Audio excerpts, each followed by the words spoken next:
Fundamental rights के बारे में हम लोगों ने पढ़ा, और फंडामेंटल राइट्स को जिस तरह से आप लोगों को या हर एक सिटीजन्स को, इंडिया के सिटीजन के साथ साथ में फॉरेनर्स को भी उपलब्ध है, और उसमें से फंडामेंटल राइट्स सभी तो खैर फॉरेनर्स के लिए नहीं है, लेकिन जितने भी फंडामेंटल राइट्स हैं आपके आर्टिकल 14 से लेकर के 32 तक, ये सभी उपलब्ध हैं सभी यहाँ के नागरिक को। उसी तरह से जब आप अपने फंडामेंटल राइट्स को एंजॉय कर रहे होते हैं, उसी दरमियान आपके पास एक रिमाइंडर की तरह से समझिए, या आपका एक दायित्व या आपको एक कंसाइंस करने के लिए एक फंडामेंटल ड्यूटीज भी कॉन्स्टिट्यूशन में इंसर्ट किया गया है। ओरिजिनल कॉन्स्टिट्यूशन की अगर हम बात करें तो ओरिजिनल कॉन्स्टिट्यूशन में फंडामेंटल ड्यूटीज की बात नहीं कहा गया था। फंडामेंटल ड्यूटीज ओरिजिनल कॉन्स्टिट्यूशन में देखने को आपको नहीं मिलेगा, लेकिन इसका जरूरत क्यों पड़ा? आप सबको इस सवाल का भी मन में आता होगा कि सर जब कॉन्स्टिट्यूशन लिखा जा रहा था, कॉन्स्टिट्यूशन को जब हम लोगों ने पार्शली अडॉप्ट किया 1949 को, उसके बाद हम लोगों ने कंप्लीटली कॉन्स्टिट्यूशन को अडॉप्ट किया 1950 को, तो उस वक्त हमारे संविधान में फंडामेंटल ड्यूटीज नहीं था, तो आखिर इसकी जरूरत क्यों पड़ा?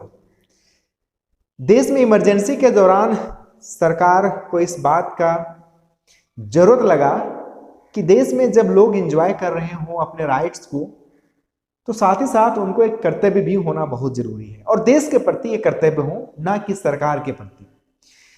कंट्री के प्रति आपका क्या दायित्व है, इसको भी आपको समझ में आना चाहिए। फंडामेंटल ड्यूटीज को भारतीय संविधान में 1976 में जोड़ा गया है, और इस चीज को जोड़ने से पहले भारत में इसे जोड़ने से पहले एक कमेटी का निर्माण किया गया, और उस कमेटी का नाम है स्वर्ण सिंह कमेटी। स्वर्ण सिंह कमेटी, और इन्हीं के रिकमेंडेशंस के आधार पर 1976 में जोड़ा गया, और 1976 में जो जोड़ा गया वह संविधान संशोधन हमारा है 42nd कॉन्स्टिट्यूशनल अमेंडमेंट एक्ट। इसी कॉन्स्टिट्यूशनल अमेंडमेंट एक्ट के माध्यम से जोड़ा गया। ये स्वर्ण सिंह कमेटी सरदार स्वर्ण सिंह है, ये सरदार स्वर्ण सिंह कमेटी का गठन किया गया 1976 में, और इसके रिकमेंडेशंस के आधार पर ही भारतीय संविधान में आर्टिकल 51A के अंतर्गत रखा गया। और स्वर्ण सिंह कमेटी ने इस बात का भी रिकमेंडेशन दिया कि भारतीय संविधान में एक पार्ट बना करके, एक चैप्टर बना करके फंडामेंटल ड्यूटीज को जोड़ा जाना चाहिए। और उसी संदर्भ में यहां पर आप देखेंगे कि भारतीय संविधान के पार्ट 4A में फंडामेंटल ड्यूटीज को जोड़ा गया, ऐड किया गया। और कब ऐड किया गया? 1976 में 42nd कॉन्स्टिट्यूशनल अमेंडमेंट एक्ट में। आर्टिकल की बात करें तो यहाँ पे आर्टिकल आपका एक ही आर्टिकल है, वह आर्टिकल है 51A, यानी 51A में जो बात कहा गया है वह है आपका कॉन्स्टिट्यूशन के अंतर्गत, वह है फंडामेंटल ड्यूटीज का। क्योंकि फंडामेंटल ड्यूटीज एक ऐसा ड्यूटी है जो देश के प्रति आपको कभी भी किसी भी वक्त अगर देश को जरूरत लगे तो आपको रेंडर किया जा सकता है, आपको बुलाया भी जा सकता है, देश के प्रति समर्पण के लिए आपसे कुछ निर्वहन भी करवाने की बात कहा जा सकता है। फंडामेंटल ड्यूटीज अगर बात करें तो आर्टिकल 51A में टोटल 11 फंडामेंटल ड्यूटीज हैं, टोटल 11 फंडामेंटल ड्यूटीज हैं। और यहाँ पे स्वर्ण सिंह कमेटी के रिकमेंडेशंस के आधार पर टोटल 8 इनके जो रिकमेंडेशंस थे, इनके रिकमेंडेशंस तो बहुत सारे थे, लेकिन इनके रिकमेंडेशंस में 8 फंडामेंटल ड्यूटीज जो लिया गया है वो स्वर्ण सिंह के कमेटी के रिकमेंडेशंस के आधार पर लिया गया है। और जब हम संविधान संशोधन 42वां कर रहे थे उस वक्त जो हम लोगों ने इंक्लूड किया हुआ है वह टोटल 10 फंडामेंटल ड्यूटीज को ऐड किया था। इसका मतलब कि 42वां संविधान संशोधन जब हम कर रहे थे 1976 में, उस वक्त टोटल 10 फंडामेंटल राइट्स नहीं, फंडामेंटल ड्यूटीज हुआ करता था। लेकिन प्रेजेंट टाइम में अगर देखा जाए तो टोटल अभी 11 फंडामेंटल ड्यूटीज है हमारे पास। और ये फंडामेंटल ड्यूटीज में पहला अगर संविधान संशोधन की बात कहा जाए तो हमारा फर्स्ट है 42वां संविधान संशोधन। और एक जो संविधान संशोधन हुआ जो इंपॉर्टेंट है आपका फंडामेंटल ड्यूटीज के चैप्टर में, वह है 86th कॉन्स्टिट्यूशनल अमेंडमेंट एक्ट, जिसमें कि एक आपका ड्यूटी जोड़ा गया और टोटल हमारा 11 संविधान संशोधन दो संविधान संशोधन हुए और जिसमें 11 फंडामेंटल ड्यूटीज ऐड हो गया।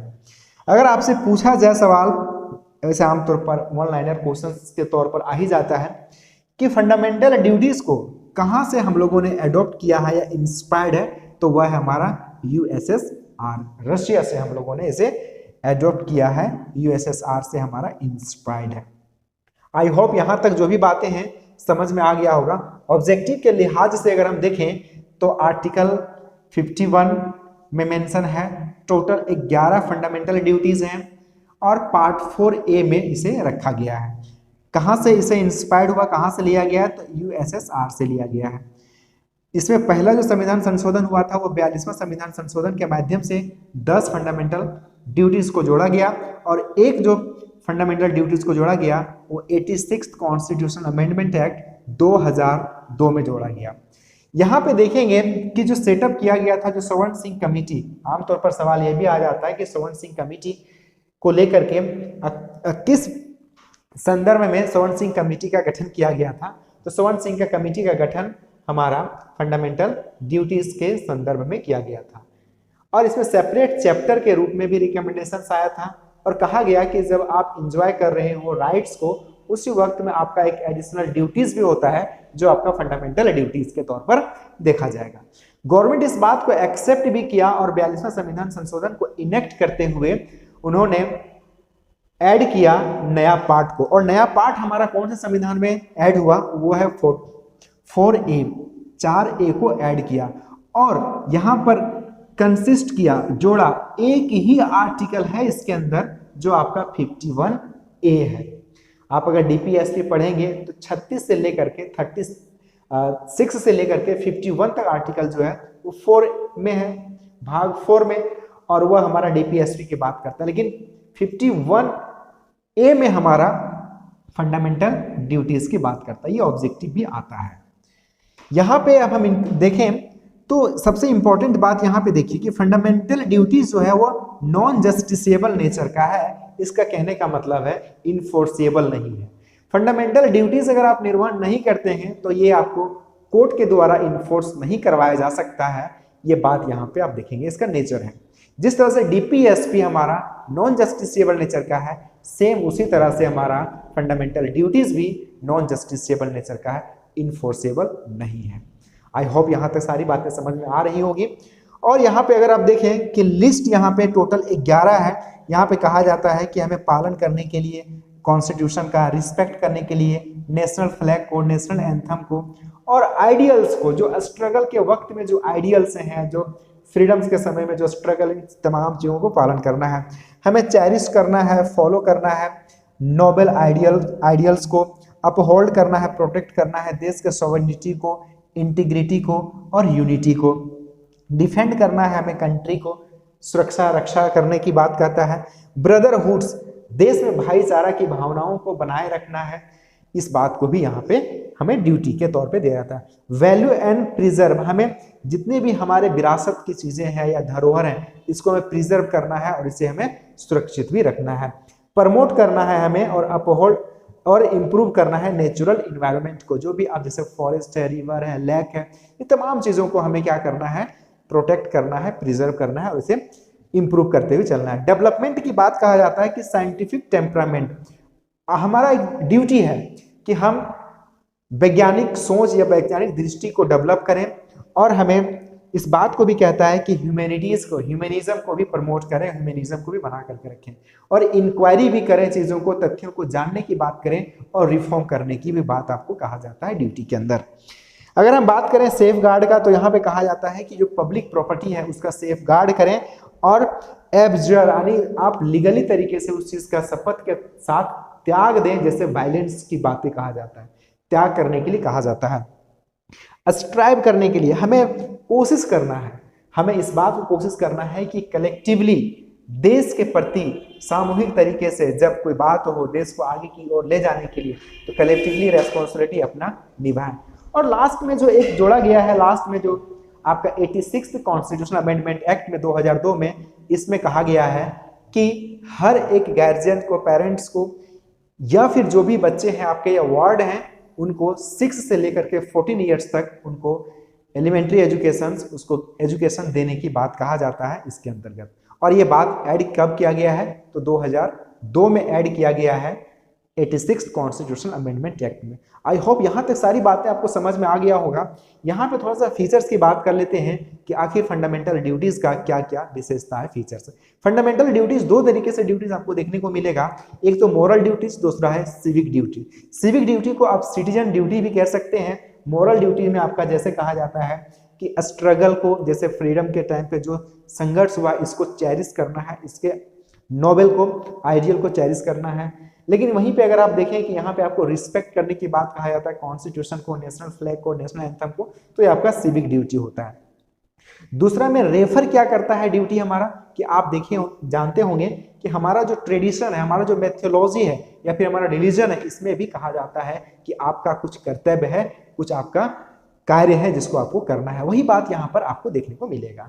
थर्ड में अगर देखें तो यहाँ पे फंडामेंटल राइट्स की तरह से आपका, जिस तरह से फंडामेंटल राइट्स मैंने पहले बताया कि फंडामेंटल राइट्स आपको फॉरेनर को भी मिला हुआ है और सिटीजन को मिला हुआ है, लेकिन फंडामेंटल ड्यूटी सिर्फ आपको इंडियन सिटीजन को मिला हुआ है। क्लियर है? और इंडियन सिटीजन को ही ये दायित्व है अपना फंडामेंटल ड्यूटीज का निर्वहन करने का। और लास्ट में जो है फंडामेंटल ड्यूटीज, और फंडामेंटल ड्यूटीज के साथ साथ में डीपीएसपी, ये दोनों हमारा नॉन जस्टिसेबल नेचर का है। यही हमारा फीचर है। फीचर्स के बाद, इस सेगमेंट के बाद हम लोग पढ़ेंगे कि इसका क्या क्रिटिसिज्म है, क्या सिग्निफिकेंस है, और इसमें वर्मा कमेटी का क्या रिपोर्ट है। आप सोचते होंगे कि सर जब इन सब तमाम चीजों को लेकर के जब कोर्ट में हमारा कुछ जस्टिसेबल नहीं है तो कुछ भी कर लेंगे, तो उन्हीं सब चीजों को रोक लगाने के लिए, उन्हीं सब चीजों पर लगाम लगाने के लिए वर्मा कमेटी का भी रिपोर्ट पढ़ेंगे इस वीडियो के बाद। चैनल में नए हैं, वीडियो पसंद आया हो तो लाइक जरूर कर लीजिएगा, और चैनल को सब्सक्राइब करते हुए बेल आइकन को भी हिट कर लीजिएगा। और फर्दर वीडियो देखने के लिए आप लोग कनेक्ट रहिए हमारे साथ, और इन तमाम चीज़ों का बात करेंगे आगे नेक्स्ट वाले वीडियो में, जिसमें कि 3 पॉइंट पर बात करेंगे। पहला क्रिटिसिज्म, दूसरा सिग्निफिकेंस, और लास्ट में वर्मा कमेटी का रिपोर्ट। आप सभी का बहुत बहुत धन्यवाद। इसी तरह से कनेक्ट होकर रहिए स्टडी प्लस के चैनल में। आप सभी का शुक्रिया।